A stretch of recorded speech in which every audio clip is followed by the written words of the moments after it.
ಚಂದ್ರರಾಜ್ ಹಟ್ಟಿಹೊಳಿಯವರು ಮತ್ತೊಂದು ಸ್ಟೇಟ್ಮೆಂಟ್ ಮಾಡಿರುವಂಥದ್ದು ಸರ್, ಡಿ.ಕೆ. ಶಿವಕುಮಾರ್ ಅವರು ಸಿಎಂ ಆಗೇ ಆಗ್ತಾರೆ ಅಂತ. ಇದ್ರೆ ಪ್ರತಿ ಬಾರಿ ಈ ತರ ಸ್ಟೇಟ್ಮೆಂಟ್ಗಳು ಬರ್ತಾ ಇದ್ದಾಗ ಹೈಕಮಾಂಡ್ ಮಾತಕ್ಕೆ ಬೆಲೆ ಕೊಡ್ತಿಲ್ವಾ ನಾಯಕರು ಅನ್ನೋ ಪ್ರಶ್ನೆ. ಅವರು ಎಷ್ಟರ ಮಟ್ಟಿಗೆ ನಮ್ಮ AICC ಅಧ್ಯಕ್ಷರು ಹೇಳಿದ್ದಾರೆ ಅಂದರೆ ಬಾಯಿ ಮುಚ್ಕೊಂಡು ಸುಮ್ಮನೆ ಇರಿ ಅಂತ ಹೇಳಿದ್ದಾರೆ.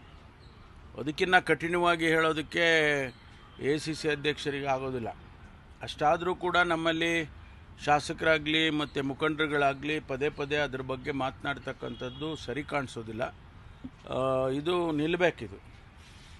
ಯಾಕೆ ಅಂತ ಹೇಳಿದರೆ ನಾವು ಆಡಳಿತದ ಕಡೆ ಗಮನ ಹರಿಸಬೇಕು. ಜನಸಮುದಾಯ ನಮ್ಮನ್ನು ನಿರೀಕ್ಷೆ ಮಾಡಿರೋದೇ ಬೇರೆ. ಅದು ಬಿಟ್ಟು ನಾವು ಈ ರೀತಿ ಸಾರ್ವಜನಿಕವಾಗಿ ಇದನ್ನೆಲ್ಲ ಮಾತಾಡಿಕೊಂಡು ಒಬ್ಬೊಬ್ಬರು ಒಂದೊಂದು ಹೇಳಿಕೆ ಕೊಟ್ಕೊಂಡು ಹೋಗೋದು ಸರಿ ಕಾಣಿಸೋದಿಲ್ಲ. ಹೈಕಮಾಂಡ್ನವರು ಕೂಡ ಇದನ್ನು ಗಮನಿಸ್ತಾ ಇದ್ದಾರೆ ಅಂತ ನಾನು ಅಂದ್ಕೊಂಡಿದ್ದೇನೆ. ಸಂದರ್ಭ ಬಂದಾಗ ನಾನು ಕೂಡ ಹೈಕಮಾಂಡಲ್ಲಿ ಮಾತಾಡ್ತೇನೆ. ಯಾಕೆ ಅಂತಂದರೆ ಇದು ಎನಫ್ ಈಸ್ ಎನಫ್. ಇದು ನಿಲ್ಲಬೇಕಿದು. ಇದು ನಾವು ಜನ ನಮ್ಮನ್ನು ಗಮನಿಸ್ತಾರೆ. ಜನ ನಮ್ಮನ್ನು ನಿರೀಕ್ಷೆ ಮಾಡೋದೇ ಬೇರೆ. ಅಭಿವೃದ್ಧಿ ಕಡೆ ಗಮನ ಕೊಡಬೇಕೇ ವಿನಃ ಇದನ್ನು ಏನು ಹೈಕಮಾಂಡ್ನವ್ರಿಗೆ ಗೊತ್ತಿದೆ ಯಾವಾಗ ಏನು ಮಾಡಬೇಕು ಅಂತೇಳಿ ಅದನ್ನು ಮಾಡ್ತಾರೆ ಅವರು. ಇದೇನು ಹೊಸದ ಹೈಕಮಾಂಡಿಗೆ? ಕಾಂಗ್ರೆಸ್ ಪಕ್ಷದಲ್ಲಿ ಇಂಥ ಸನ್ನಿವೇಶಗಳು ಭಾಳ ನೋಡಿದ್ದಾರೆ.